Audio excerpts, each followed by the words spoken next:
people see themselves and they feel represented, they engage. Have some forward movement and challenge, and hopefully actually break these old barriers. If there is one thing which I want you to get from this speech, it is that everything is possible despite having a disability. I love my disability because it is my motivation, not a negative baggage. The 50/50 project is the biggest collective action on increasing diversity in the BBC. My name's Jill Barclay. I'm Paul Carter. My name's Michael McEwen. Hi, my name's Jessica. My name is Lewis Vaughan-Jones. I think the BBC are probably at the forefront when it comes to any kind of diversity. The open conversations that people have in all areas, in meetings, in editorial decisions, in chats around the water cooler, discussion, openness, confronting previous problems. It's all so much more transparent and out in the open now. The social is going about diversity in the correct way, I think. They have so many people who are autistic, so many people that are disabled. Having said all that, there is still a long way to go. People want and need to see people like them. Representation matters because when you grow up not seeing any of that, it's very easy to think that you're not normal, that there's something wrong with you, that you don't matter. When they see me pop up on the news channel and they see my hearing aid on the band, and I get, especially parents and things getting in touch with me saying it's wonderful to see that on screen. I just can't think of many programmes anywhere unless they are focused on disabled people's issues that have mainstream disabled presenters. I'm also happy, to speak about, football, music and kind of like mainstream stuff as well. I'm not just like a one-click pony, basically. I just kind of want to show the world that neurodiverse viewpoints are important, and that we come at the world from a really interesting way and we have important contributions to make to the world. I can look at a story about disability or that involves disabled people, and I can tell whether there have been any disabled people involved. It brings you authenticity, and you can't buy that. This is people, this is humanity, this is what we're here to make programming about. We're here and we're worth listening to.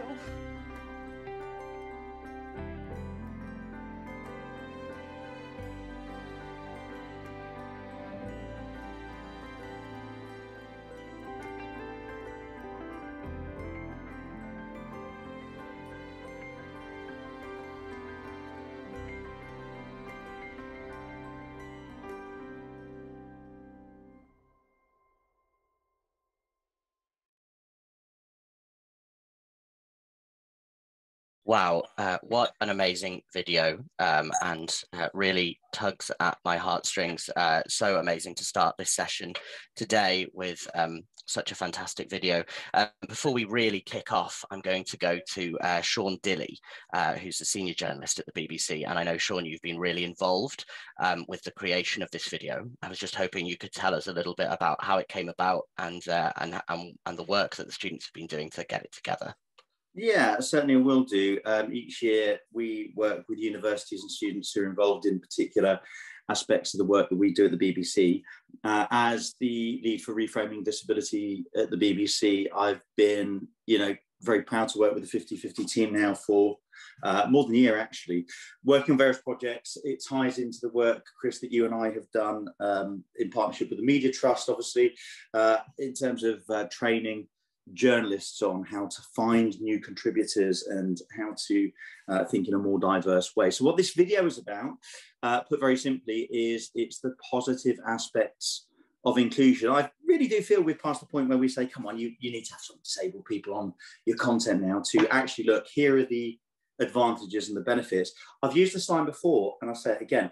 Everybody here, go back to your teams, and you can say quite truthfully, now we have a choice. We have a choice to choose to do the right thing or choose to do the wrong thing. And when we do the right thing, the rewards are palpable. Amazing. Thank you so much, Sean. What a fantastic way to introduce our event. And now I'll introduce myself. So welcome, everyone.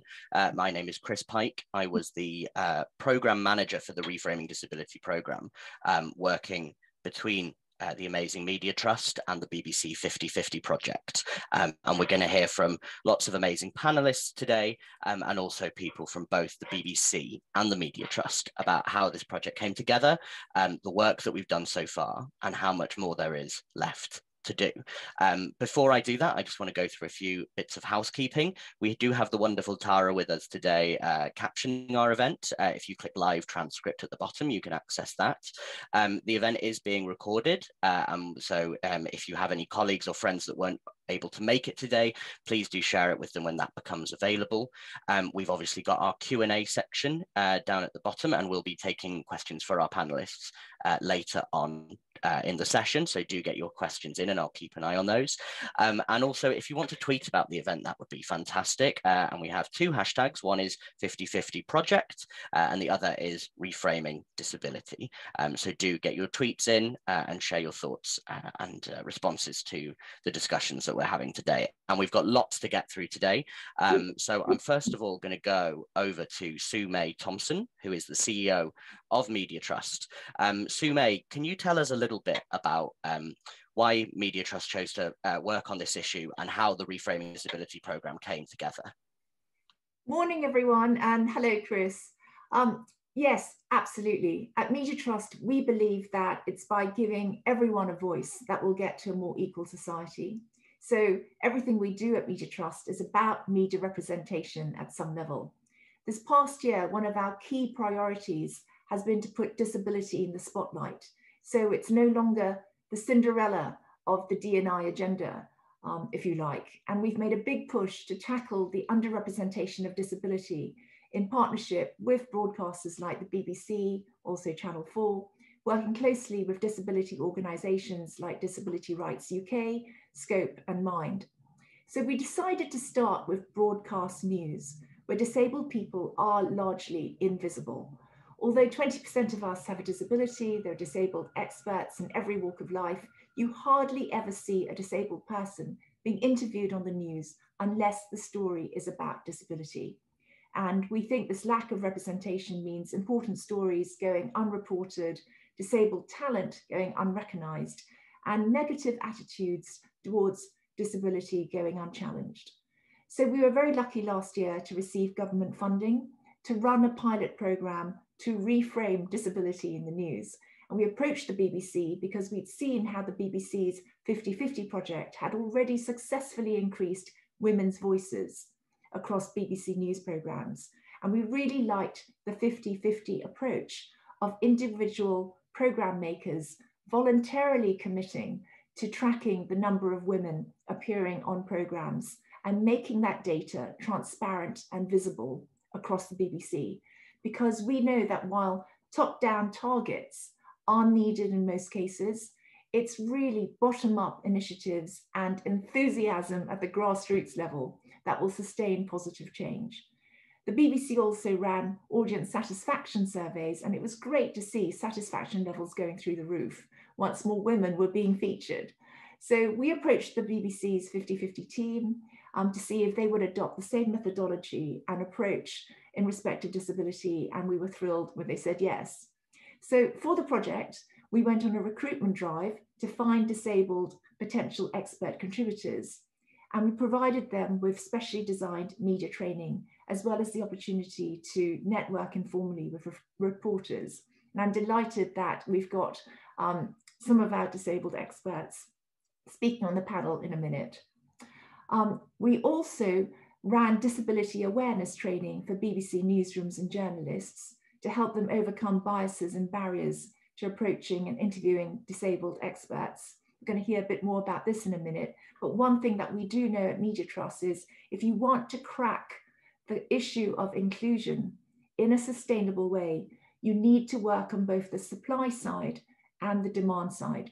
So disabled talent need to feel comfortable and confident to appear on TV or the radio, and newsrooms and journalists need to feel comfortable and confident about working with disabled talent.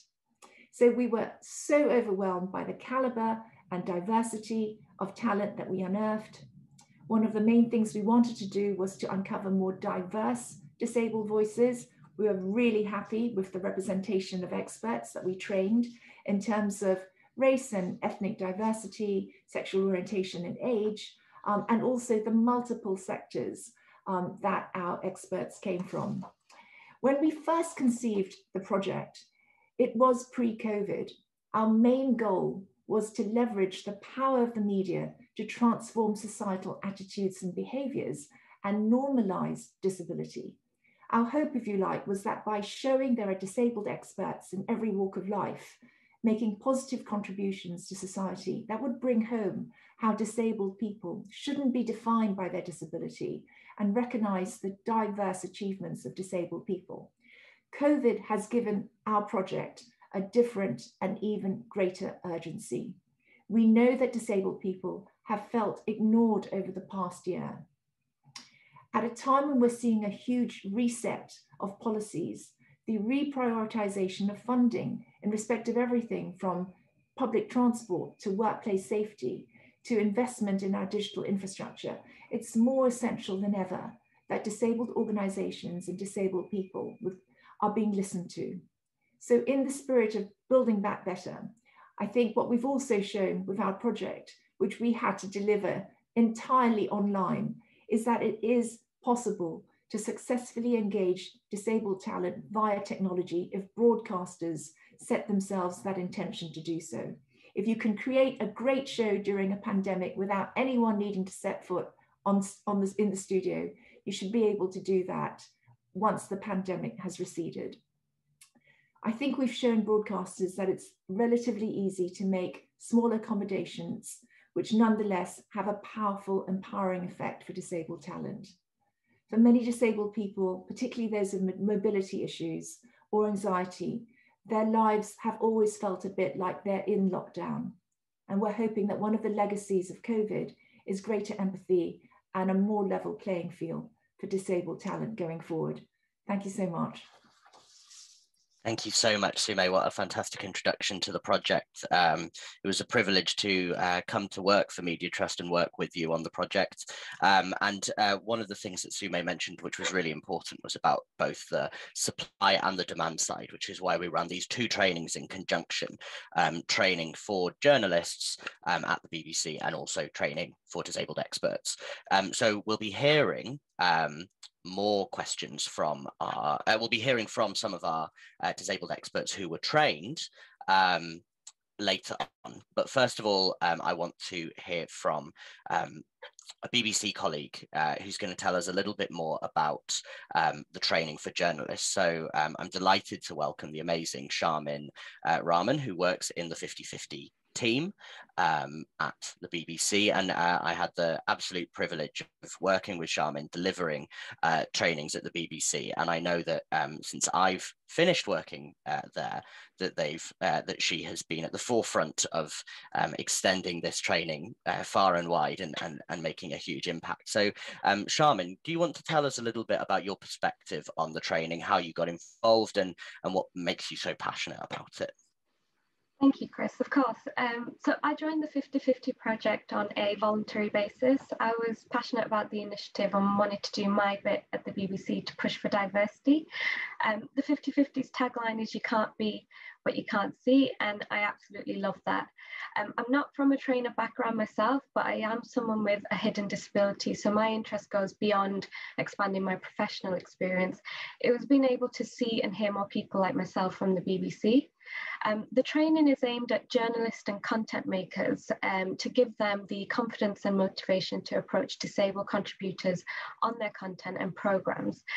In the sessions, we explore why underrepresentation of disabled people in media is important, what is good and bad representation with real life examples and case studies. We then talk about how to approach disabled contributors and how to go about making reasonable adjustments. So the main points are basically to listen to the individual, not to focus on someone's disability, but to ask them directly about what would make it easier for them to participate, giving them the same opportunity as everyone else.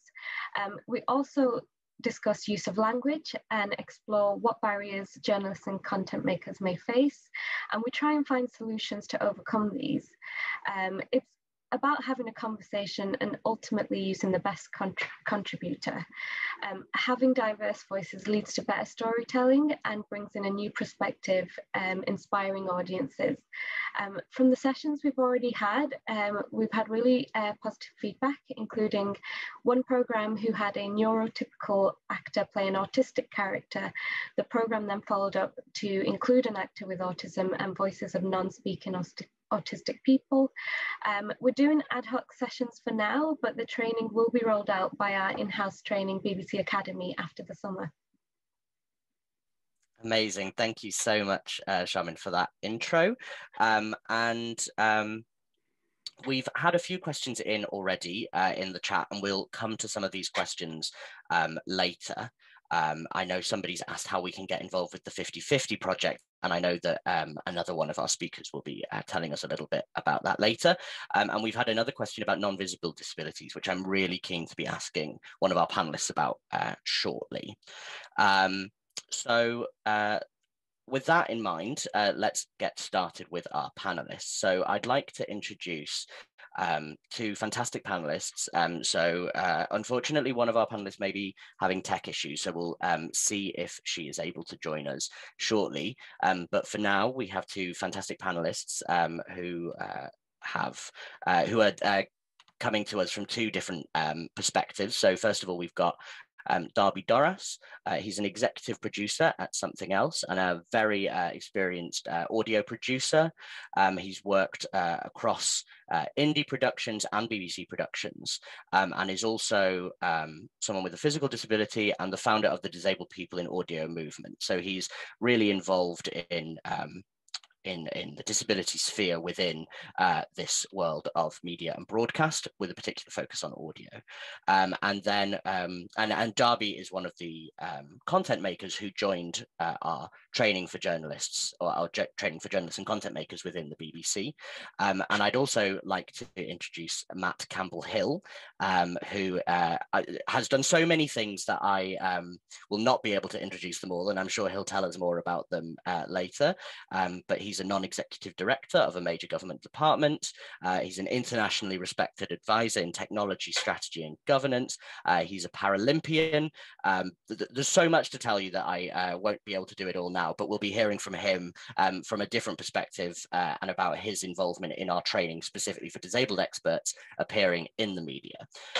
So I've got some questions which are for both of you and some questions which are just for one or the other. But let's get started with a question that's for both of you, which is that this has been such a difficult issue over many years, and although we're seeing really positive progress, which is fantastic, but it's been a real challenge to get the dial moving on disability representation.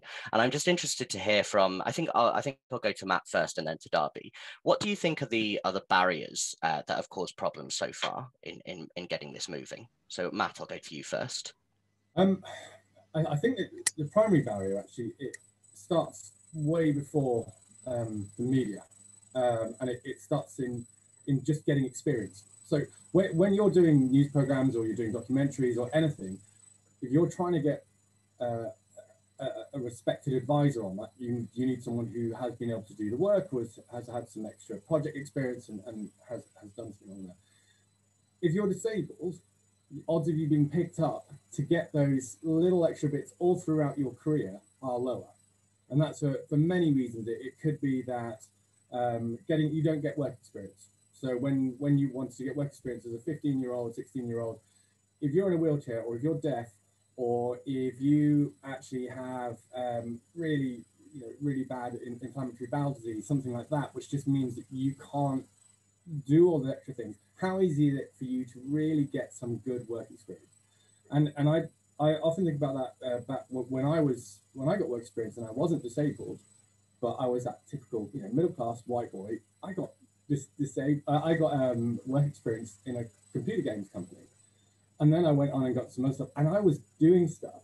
Whereas at the time, some of my friends, if they had basically non-standard English names, what did they get? And in fact, the girls, so my female friends, who really so much brighter than I ever could be, but they were sat on reception, and that's what they do. And I actually got to do stuff. Now, I think as that tracks through with work and being disabled, it's kind of like the equivalent of microaggressions it's the micro missing out. So you just don't get that little extra chance to do that extra project, and those are things which take people up and forward. So you really, really have to push. And then the other part of that is something that I recognise a lot in the work I've done with women and helping them to move into senior board roles, is essentially they always have to overachieve. They have to overachieve to be recognised for doing what they're doing. And that just means that things like it, in a review around in the USA of senior people in academia with disability, you're talking less than 2.5%. So your numbers are just lower all the way through, and that makes it really difficult in the high end of the specialties when actually we represent 20% of the population. So there's a disconnect we've got to find there. That's brilliant. Thank you, Matt. I think one thing that you said that really resonated with me is that one of the biggest challenges is it's often on the micro level. So many of the barriers are things that are really hard to quantify or sort of stick a pin in. And on their own, they sound like they're not that big of a deal, but when they all build up together, it can make things really challenging. I'll go to Darby now with the same question. Sure. So I think that a lot of it stems specifically with the media, with a sort of lack of proper engagement really with disabled people and disabled issues. So, you know, really understanding disabled perspectives and disabled experiences. And that lack of knowledge can lead to all sorts of things. But I think that for lots of people, I think that, you know, the group of disabled people are the largest minority group in the world, but you know, it's incredibly nuanced. You know, my experience and Matt's experience and four people you could line up stood next to us will be wildly, wildly different. And I think that can be often because of a lack of knowledge and a kind of lack of education, a lack of engagement. It can be impenetrable for people. And I think that, you know, talking from my perspective, which is, you know, behind the mic as a program maker, I think that it can lead to all sorts of challenges, but it can lead to things like just using you know, stereotyping, obviously, using the same small group of people to speak about, you know, issues of disability, and they never speak about anything else. They just talk about, you know, issues of disability, and they are the same small group of people. You know, and from a program maker's perspective, that then, you know, that then just leads down a very, very narrow street, which gets more and more narrow.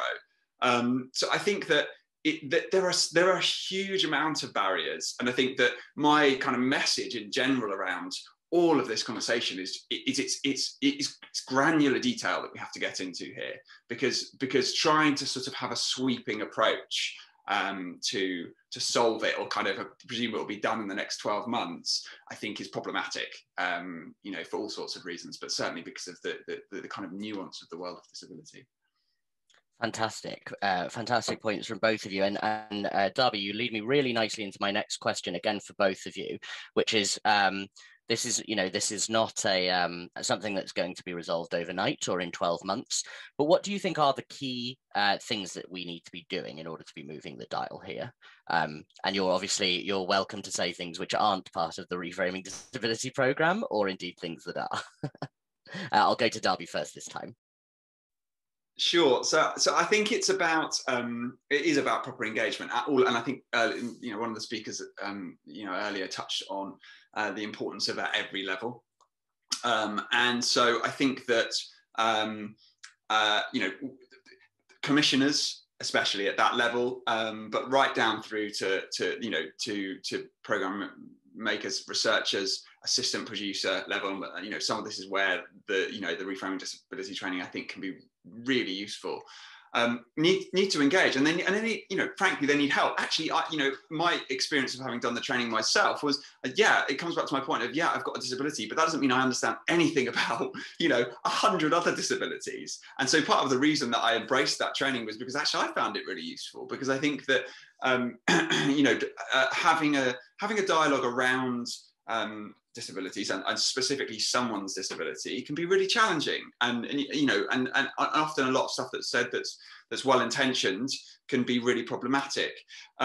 So I think that you know, the education is really important. Training, not just the training we're talking about here, but more widely, I think, is really important. But it does need people to embrace it. It's you know, look, this stuff, we've got momentum at the moment. It feels like there's a conversation that's happening. That's great. It's not going away. It's definitely going one way here. And the sooner that people realize that across the industry, and realize that actually, you know, if we work together as an industry here, you know, we're going to affect positive change, but that will impact much more widely than just the BBC or Sky or, you know, Capital Radio. So I think, yeah. Fantastic. Thank you, Darby. And I'll go over to a really sort of strong message of hope. I think you're right that this is moving slowly but surely in the right direction, and with no sign of turning back. I'll go over to Matt now. So I think the idea of inclusion has often been painted as that snowflake comment, isn't it? And that essentially people have to go out their way and things are worse for being inclusive. But actually, when you start doing things inclusively, it's more often than not, it's a better outcome. So when I was working with NICE, National Institute of Health and Care Excellence, and that's not as a disabled person, that's was doing my wider work. We looked at the language that we used to talk about medical devices, and I reviewed about 300 medical devices over about 10 years with NICE, and a big thing we did with the language was to everything should be explained about the whole big stack of paper you're about to read about that medical device. It should all be covered really in the first 3 to 5 lines, called a 1.1, which is it was readable and comprehensible by the average 12-year-old girl. And that was quite important because the average 12-year-old girl is far better than a 12-year-old boy being able to concentrate, but it aimed it at a level of comprehension where the vast majority of the community in the UK can read it and understand it, and you can infer words that you may not understand. And what that does, if you tie that into every part of your work, and actually I do this a lot with my non-executive work and other parts, you set your projects with a really clear statement, and you're saying, yes, we're pitching it at this audience. You're not dumbing it down. You're making sure that everyone understands, and you're making sure that everyone is at the right starting position, and then you build it up. So how do you do that with this? I think in a way, what that text does is it over-represents, doesn't it? It over-explains in a very clear way. And I think we do have to have it being more visible for people with visible and non-visible disabilities in media, purely so that you have that aspiration to go and do it. So probably the one biggest barrier is that lack of aspiration. And what are people told that they're not going to do? Now, I'm dyslexic and I have ADHD and things like that, and you know, fun things anyway. Now, we didn't know that when I was a teen. I was just a bit annoying to my teachers. But I can remember what I was told. I was going to be. I had a choice after our careers, that the careers program that we did on that good old BBC basic computer we had back then. And it said I had a choice of fence post erector and public refuse, I think it was. And those are my two choices. And that was just, what is the point of this computer program? But if you're disabled, your aspirations just get knocked down time and time again until you just get to the point of saying, well, this is what I'm gonna go for because that's what I'm being told I should go for. And I'll end on this one thing, Chris. Is few years ago, I was really fortunate to be able to work as a youth mental health worker. And that was when I really started understanding about aspirational poverty. And that's, I think that in the UK, it's probably one of the most difficult poverties, but people don't recognise it. What does that look like? Well, I had this great young lad, he was about 12, and he lived 4 miles from one of the best beaches in this country. And he'd always grown up, always lived there. His entire family lived on the same estate. He had never been to the beach. He wasn't disabled. He had just never been to the beach because they'd never seen a point going there. And we were trying to help him have an aspiration to prepare for his GCSEs and his A-levels, go and do things. Like, why would I even do that? It's not that I don't actively want to do things, it's just I've never had any experience that would tell me that the beach is a good place to go to. So if as a disabled person, I just watch TV or anything else, and I see nothing on there that, or only some sort of drips and drabs that give me that idea that it's attainable or a good thing, then why am I going to go and do it?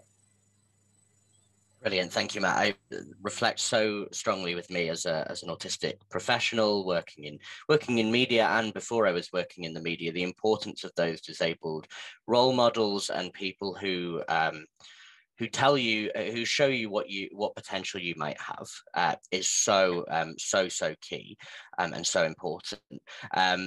So I'm gonna now ask some questions that are sort of specific to one or the other of you. Do remember to get those questions in the Q&A section, and I'll be sure to direct them appropriately. We've got a question for Matt, which I'll go to just after this.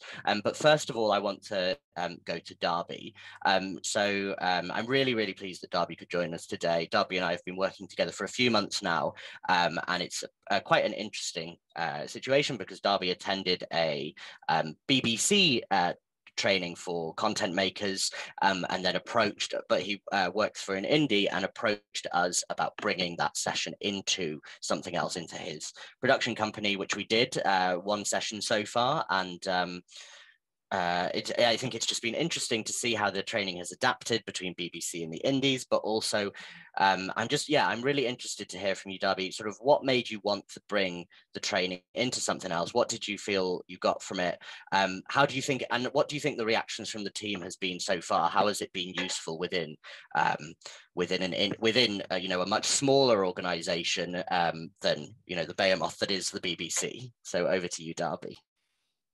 Sure. So so I touched on the fact that I think that that for me personally, I was looking at ways that we might bring in other training and strategy around issues of disability widely for our teams, and this training came up, and I did it myself, and I found it. I kind of touched on this, but I found it personally useful in terms of kind of thinking, just stopping for a moment, taking stock, and thinking about how more than anything, what I got from it is how to engage in conversations with people about their disabilities in a way that would be comfortable for them and productive. And so as I say, I found that particularly useful, and there was there's an interesting mix of people on that training course that I did as attendees. So it was specific at that point very much to news and to journalism, but I could immediately see that translating to what we do. We're a production company. We make audio, we make TV, we make social media, a huge range of stuff. But ultimately, it's content production, and at some point in that process, people are finding voices and doing something with them, whether that's visual or it's only audio or it's through social media. So I could immediately see that it would translate to just wider learnings for people in content production. So then obviously we started having that dialogue, Chris, about moving it across and looking at some of the case studies and things that we were using and how we could kind of make it more hands-on applicable.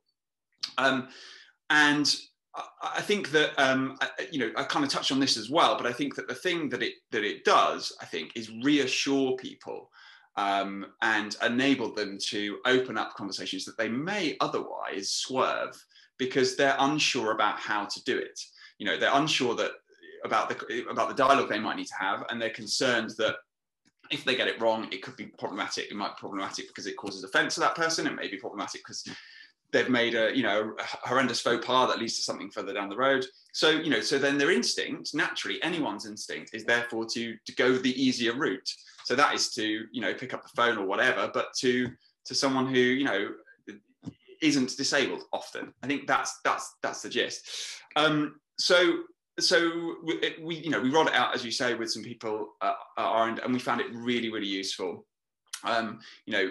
We had different feedback from different teams, but I know that within literally a week, couple of weeks of people having done it, it was directly impacting on program making that comes out of our business. So we're a huge supplier to BBC Audio, weekly strands and programs, as well as all sorts of other things and podcasts.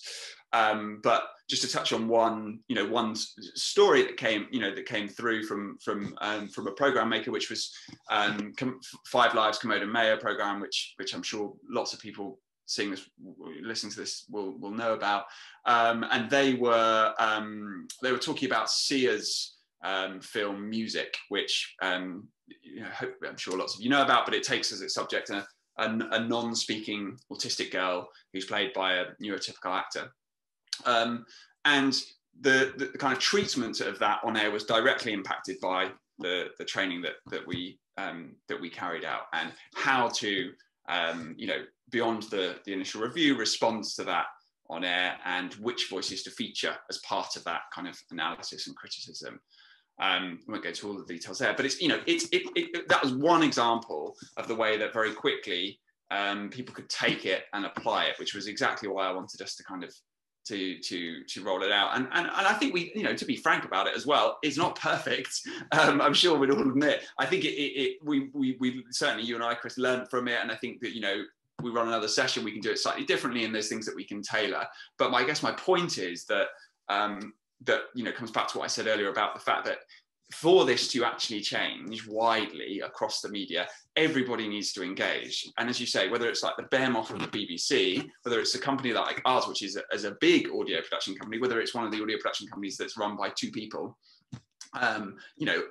or everybody has a way to engage, I think, and there's lessons that we can learn from this sort of training that I think are really widely applicable, definitely beyond just news and current affairs. That's brilliant, Darby. Thank you. And yeah, I totally agree. I think for me, as the sort of deliverer of the training, what I always say is that the goal of the training isn't to give people every bit of information on disability, and that would be impossible even if we had a whole week. But the goal is in that 2 to 2.5 hour session to get the conversation going and to get people thinking about it. And when people are doing that, that's when I feel really, really satisfied with the training. And I've had people come to the training before who, when they arrive and I say, "What brings you here?" They say, "Well, my boss told me to come."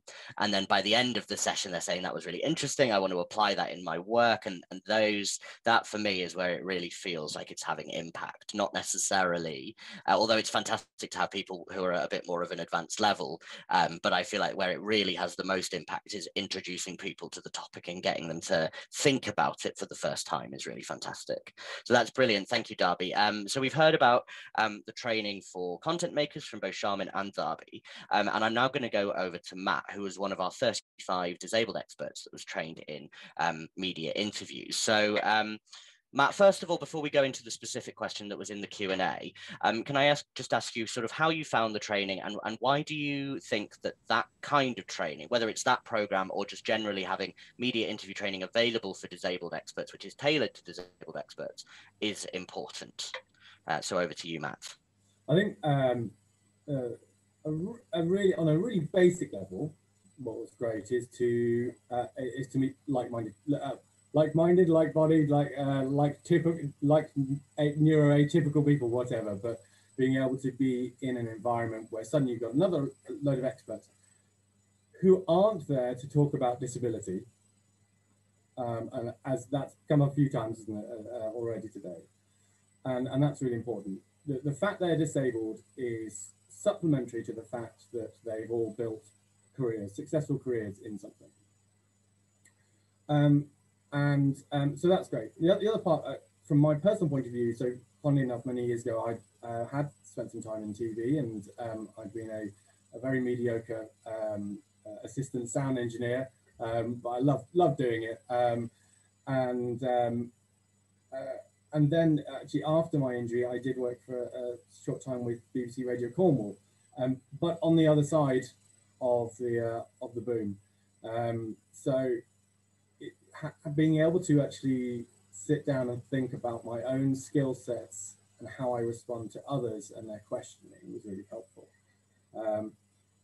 Despite how verbose I still am now, I was even worse before the training.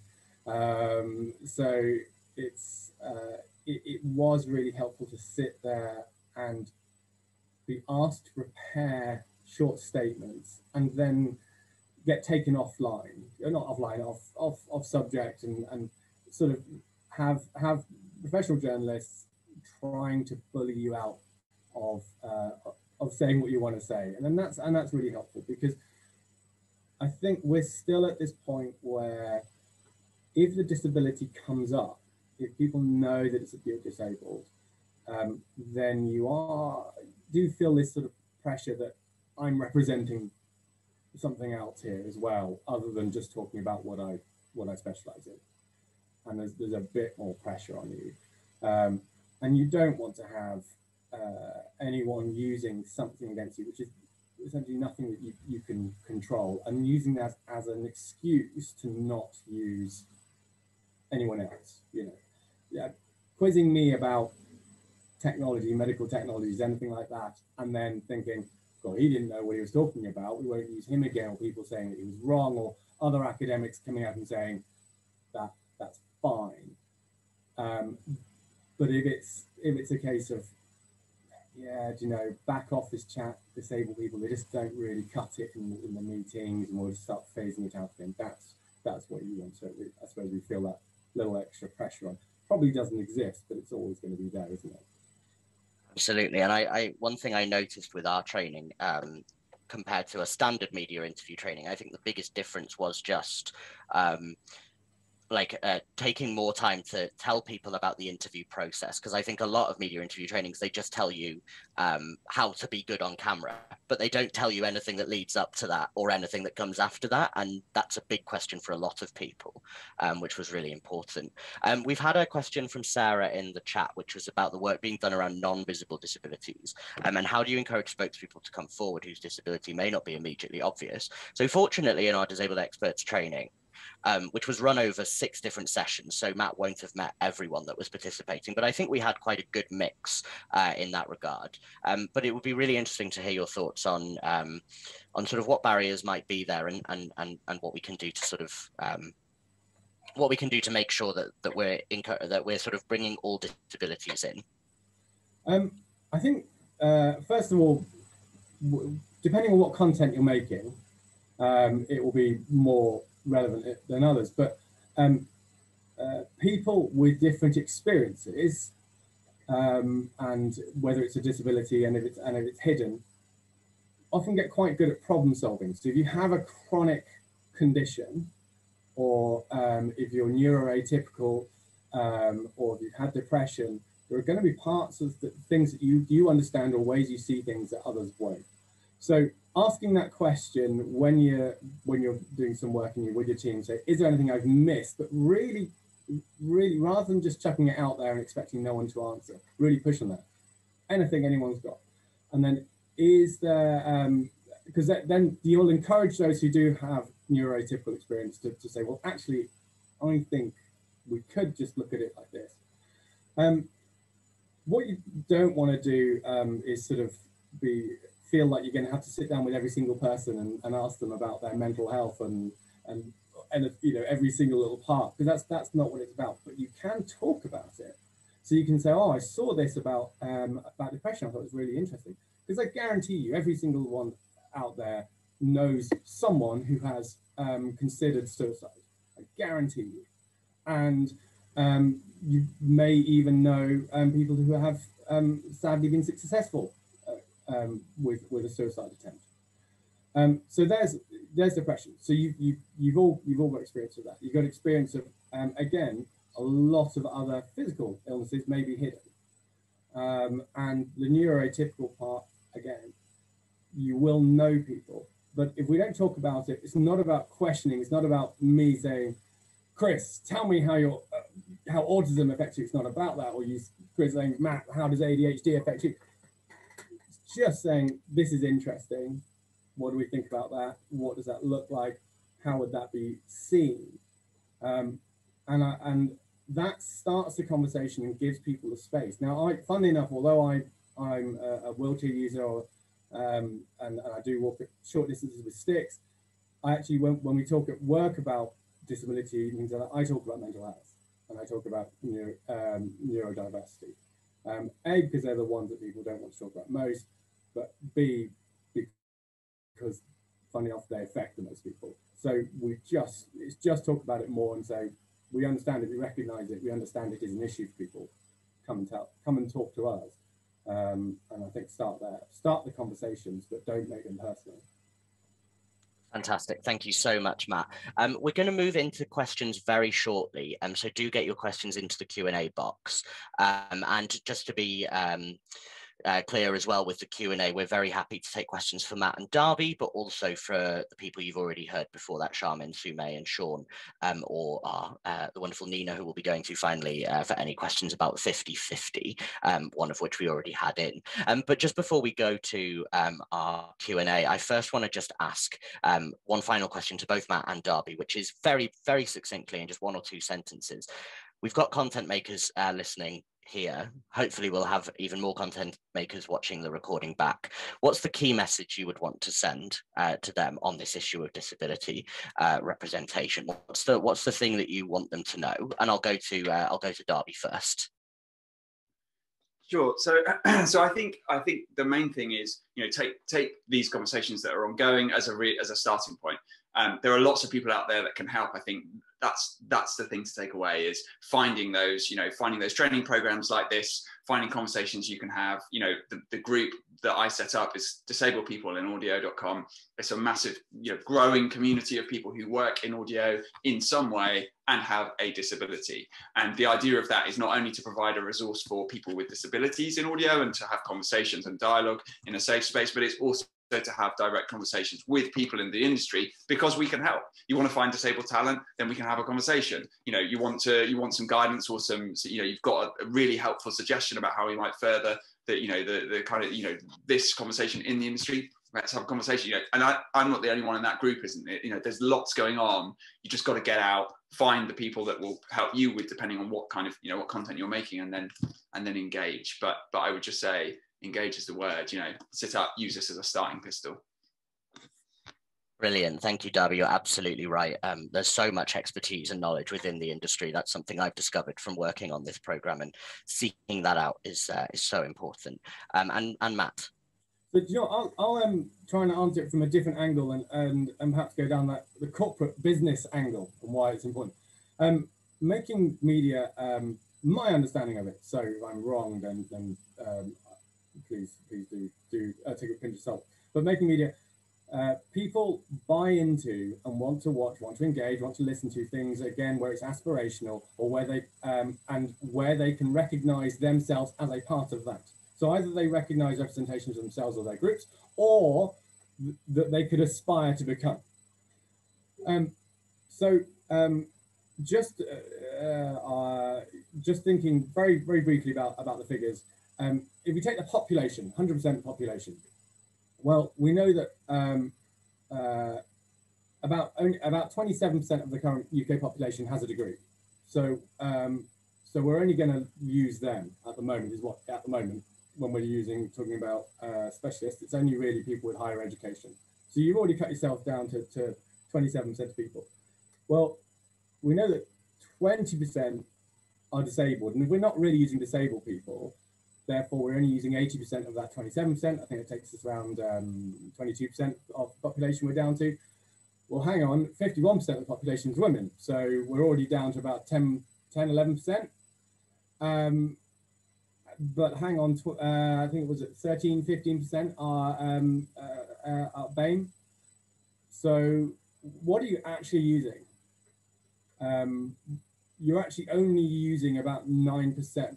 You're only representing about 9% of the population if you're using the standard approach of the the middle class white man, and then just think about layering those on and building that up. If you actually want to be representative of and engage more viewers, more listeners, then pull those bits in rather than just getting stuck on. Because I think it's that over and over again we have been encouraged when we talk about diversity, we always think about these small groups. Oh, it's a small group here, it's a small group here, it's a small group here. But it's not. The smallest group is the group that does the best. And that is the neurotypical middle-class white man who's not disabled. They're pretty much the smallest group, and they're the ones that are across the door. Fantastic. Thank you so much. So I'm going to go to questions from the audience now. So a really interesting question, which I'm going to open up. So anybody who's spoken or will be speaking on our side, please do come in if you think it's relevant to you. From anonymous attendee, I've worked in the BBC for over 20 years and only just been open about my non-visible disability. How do we make more people comfortable about being open about it? The BBC may have more disabled people than they think. I can have a go at that one, I think. Can you hear me? Yes, that would be brilliant, Sean. This goes further than disability, actually. The BBC that I'm proud to work for is saying that you should be comfortable to be yourself at work. Because the thing is, if you're not comfortable in bringing your true, authentic self to work, what you're doing is you're fitting into the narrow box of whatever a BBC person is supposed to be. I'm now about 4 years into the BBC, and an awful lot of my experience comes from the commercial sector. My observations have definitely been in those 4 years that everybody's background and I would say frame of reference is different. So please be free and willing to speak. On the most recent survey, I'm not sure if it's still open, there's a question in terms of whether somebody has a disability. And as we cover off in the training, nobody needs to remember this. You're considered disabled if you have a long-term health condition or disability lasting for more than a year. There are some diagnoses that would also count in addition, and it has a significant impact on your daily duties. So obviously, only declare if it applies to you, but at the end of the day, it may apply to more people than the BBC is aware of. So please consider that. Does it last more than a year? Does it have a substantial impact on your life? If it does, we need to know about it, I would say. Fantastic. Thank you so much, Sean. We've also had another question, which is how can people from outside the BBC get involved in this work and make this different? So I'm very shortly going to go to the brilliant, inimitable, and last but certainly not least, Nina Goswami, who's going to tell us a little bit about 50/50 and the work that she does and Creative Diversity team does at the BBC. But of course, as well as being involved with 50/50, you can also, of course, get involved with the Media Trust work and get in touch with Media Trust on their website. There's a form that you can fill in and get in touch with them. As a former Media Trust colleague and a continued Media Trust freelance trainer, I will toot my own horn as well as the horns of all my wonderful colleagues when I say that we do amazing work. But the other person and the other team that does absolutely amazing work is, of course, the 50/50 project. And so I'd like to go to Nina. So we've had the question, how can we get involved with the 50/50 project, which I'll hope you'll answer for us. And also just tell us about your involvement in the project and what the next steps are, really. What's coming next? What can we look forward to? Absolutely. Thank you so much, Chris. It's been such a fascinating session. It's really great to hear from everyone. And what I love about these things is that, you feel, the passion of what we've been culminating in over the last kind of few months. And that's fantastic to see. Before I go on to, where we go next and a bit about 50/50, I just want to pick up on the question in regards to being yourself at the BBC. And I agree with Sean, absolutely. We all need to kind of try and make sure that we're speaking up and that we do bring ourselves to the BBC, because at the end of the day, we can't create diverse content that really reflects our audiences if we're not giving our own voice to what we're doing. If we end up going through one particular prism because we think that's the one that's going to get us where we need to go in our career, then we're not doing the right thing for our audiences. And so, you know, if you are there, and well done, firstly, for actually speaking up about your non-visible disability in the first place, but please do keep doing that. And, you know, the more people who do that, the more likely we are to see others emulate that. As Charmin said earlier, you can only be what you can see. So we need to be vocal. We need to be expressing our own opinions and thoughts about particular things from our different opinions and perspectives. And that is the way that we will enrich our content to ensure that what we're doing is right for our audiences, and also what's right for us as staff at the BBC, because we as a workforce need to be able to understand each other, and we can't do that if we don't hear from our colleagues. So I just wanted to add that in there. I could bore you with loads of BBC initiatives and things like that that we're doing to help diversify our workforce, but I'll leave that for another day because we're here to talk about reframing disability and the 50/50 project. So just on the 50/50 project, how do you get involved? Please do, that would be fantastic. If you're outside the BBC, then please go to bbc.com/50/50. There's lots of information on there about how it works. At its heart, it is a data monitoring tool, which we use to understand what content looks like. And then we try and increase representation by identifying gaps in our particular voices that we're using in our content. And then, you know, going and finding those voices essentially. And that's what Reframing Disability really filtered into. You know, we as Sumay said at the top, we've been using 50/50 to understand what our women representation looked like, and as we've seen is that we've been increasing that representation across the board. And on Thursday we've got our next report out, which will show, hopefully, I'm not going to give anything away, what our progress has been since then. And as I say, Reframing Disability has played a really major part in that for us, because we in October announced how 50/50 is now moving beyond gender to monitor ethnicity and disability representation, still having 3 key core principles at the heart of it: data to affect change, count what we control, and making sure that we never compromise on quality and the best contributors always take part. So the supply demand side of things, we need to make sure we are getting the best disabled contributors on air. And that is where the expert training came in from Reframing Disability. But we also need to make sure that our journalists and content makers are very well understanding of what perhaps what they may need to do as a result of that, and that's where the journalism and content maker training came in, that we have Sean leading the work on.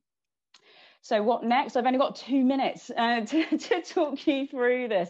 But before I do that, I just want to say how, you know, Reframing Disability has really been, you know, a passion and dedication from across the Media Trust and across the BBC. And, you know, without so many people, we wouldn't be here today. And that's very much thanks to Sumay and Media Trust for coming up with the idea and approaching us in the first place, but also to other organisations as well. We had the Reframing Disability Advisory Group, which was made up of disability charities and other media organisations. So thank you to you. Together we came up with this idea. But of course, this idea wouldn't have happened if we didn't have any funding. And so many thanks to Nesta and DCMS for funding this project to this point so far.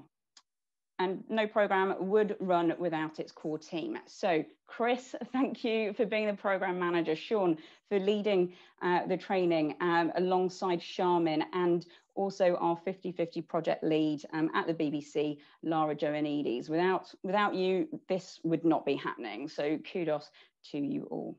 So I have literally run out of time, I have realised, but I hope you can hang on for 1 minute as I explain what's next. So I talked about 50/50 disability monitoring.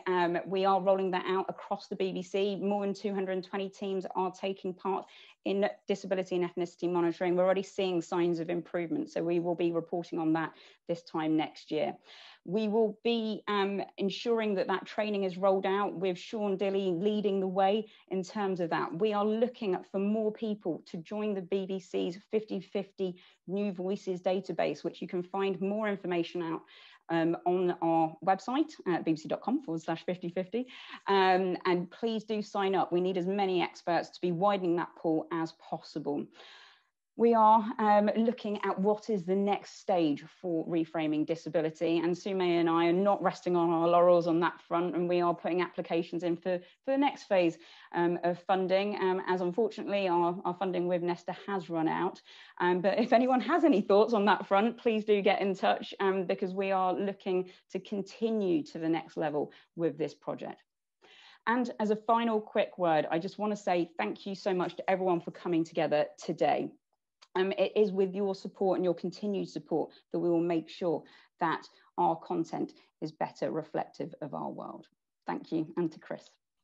Thank you so much, Nina. Thank you to everyone who hung on. And of course, you'll be able to catch the recording soon. Amazing, brilliant thoughts from all of our everyone who joined us today. Thank you so much. Thank you to Katie at Media Trust and Vanessa and Rob for organising this. Thank you for Tara for our captioning. Yeah, just please get involved. Please remember what we've been talking about today. And if I were to leave you with one final message, it would be this. I'm autistic and I don't in many ways fit the stereotype of an autistic person. And when I tell people that I'm autistic, I always worry that what's going to happen is that they just think I'm lying or making it up because I don't fit the stereotype.